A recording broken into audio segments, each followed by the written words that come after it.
Hello guys, today I'm going to tell you about that DitGold token. Now before I start the video, let's share my legal disclaimer. This video is only for educational purpose. Do your own research for the investing. According to the white paper, DitGold is a decentralized ERC20 token designed to transform data into sustainable economic assets with a blockchain powered ecosystem built on Ethereum. DitGold introduces a model where data is treated as depleting resource, enabling transparent ownership, validation, and monetization.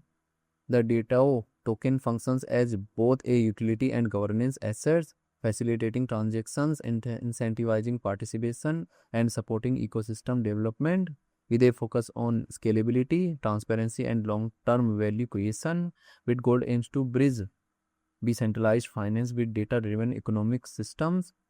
DitGold token total supply is 888.88 million and circulating supply is also 888.88 million. DitAU token.